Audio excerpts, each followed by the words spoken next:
So the second Tall Tale is the first time we've had extensive lore surrounding the merfolk, or rather, the sirens. It also introduces us to a few legends of the sea for the first time. Now, a lot of people said this Tall Tale is full of bugs, but I've been searching for hours and all I can find is ocean crawlers and mermaids.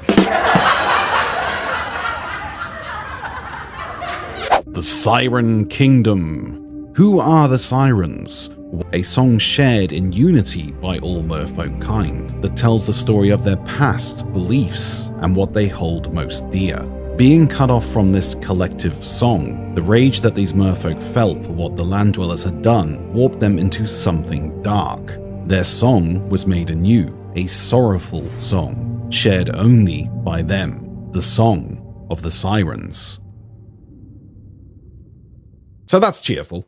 So there is a lot to unpack here. Firstly, we know that the merfolk is a species in their own right. There is no merfolk curse, and there is no eventual transformation. The evil merfolk, the sirens, are the result of a whispering plague that cut them off from their kin, and in their rage along with this plague, it warped and skewed them into a vengeful race of merfolk that worshipped sea titans instead of trying to eradicate them like their former kin. We also learned that the Silverblade was commandeered by another crew after Flameheart Jr. had lost it, who found the ship afloat and abandoned shortly after arriving in the Sea of Thieves, which opens up a whole new set of questions, because its former captain, Flameheart Jr., by this new crew. But why was the Silverblade abandoned?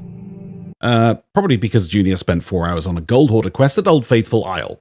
We also learn that the Song of the Sirens has the ability to transform land dwellers to serve their purpose and turn them into strange entities known as ocean crawlers. And they do this by using their song stones, embedded into the chests of all the fallen sailors that they had bound to their will. And we also learn that this is somewhat a long process.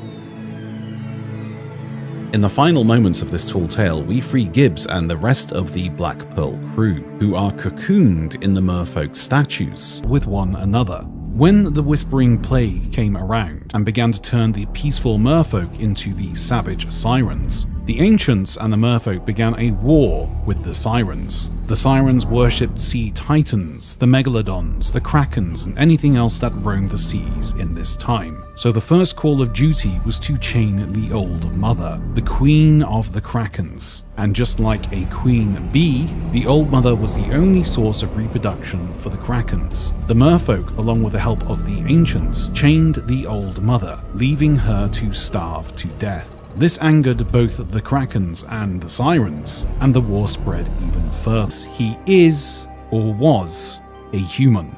This strange key, however, or rather the lock in which it goes in, is not the only structure we have seen like this. Other structures like this exist in the Sea of Thieves, such as this one below the waves at Cinder Islet, which is next to a gate that seemingly leads to nowhere. The question is this gate a portal, or what used to be an entrance long ago to a structure that no longer exists? This same structure exists at N13, another structure that points to a gate that leads to nowhere. So what were these